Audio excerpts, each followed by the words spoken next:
Bonjour à tous, ravi de vous retrouver dans cette nouvelle vidéo de la finance décryptée. J'aimerais commencer cette vidéo en vous posant une question. Lorsque vous vous apprêtez à faire un investissement, quelles données regardez-vous?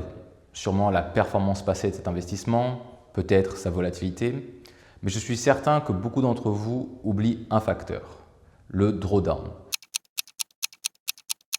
Si on définit le drawdown de manière rigoureuse, il s'agit de la perte latente maximale d'un investissement sur une période donnée. Pour faire plus simple, il s'agit de la baisse en pourcentage entre le point le plus haut et le point le plus bas de cet investissement durant une période.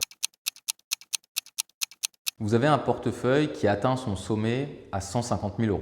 Dans une situation de crise, ce dernier baisse et arrive à 100 000 €. Vous venez de subir un drawdown de 33%. Cependant, comme expliqué précédemment, pour retrouver vos 150 000 € qui représentent le sommet de la valorisation de votre investissement, il faut que vous alliez chercher une performance de 50%. C'est là où on voit l'asymétrie. Si votre drawdown, par exemple, atteint moins 50, là, c'est encore pire. Il vous faudrait une performance de 100% afin de retrouver la valeur initiale ou la valeur la plus élevée de votre investissement.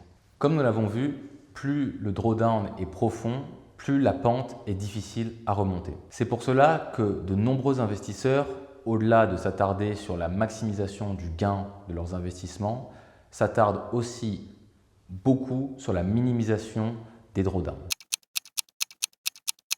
Bien entendu, il y a aussi le temps. Un bon gestionnaire ne se contente pas de réduire la profondeur du drawdown, mais aussi le temps durant lequel celui-ci advient.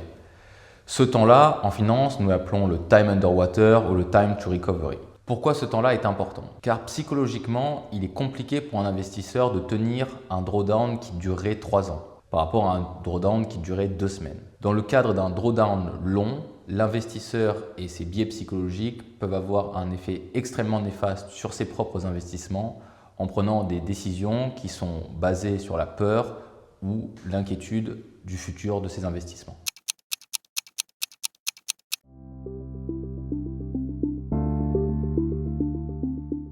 La première limite est une limite que j'ai tendance à répéter dans ces vidéos, mais c'est que c'est un indicateur qui se base sur le passé et que les pertes subies dans le passé ne peuvent pas assurer les pertes qui seront subies dans le futur.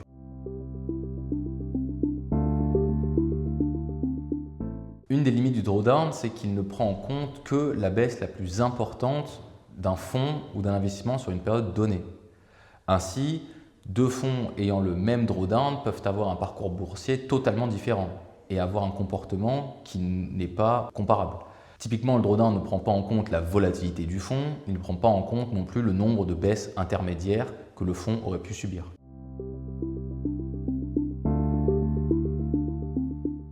La dernière limite que j'aimerais vous présenter sur le drawdown est une limite qui est très importante, car elle peut être contre-productive pour vous si vous n'y prenez pas garde.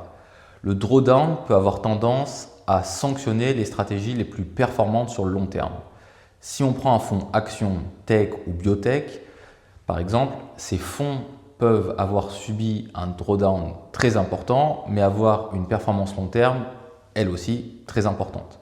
Si on compare ces fonds-là avec un fonds obligataire, par exemple, vous pourriez choisir le fonds obligataire car le drawdown serait minime comparé aux deux précédents fonds, mais avec une performance long terme bien moindre.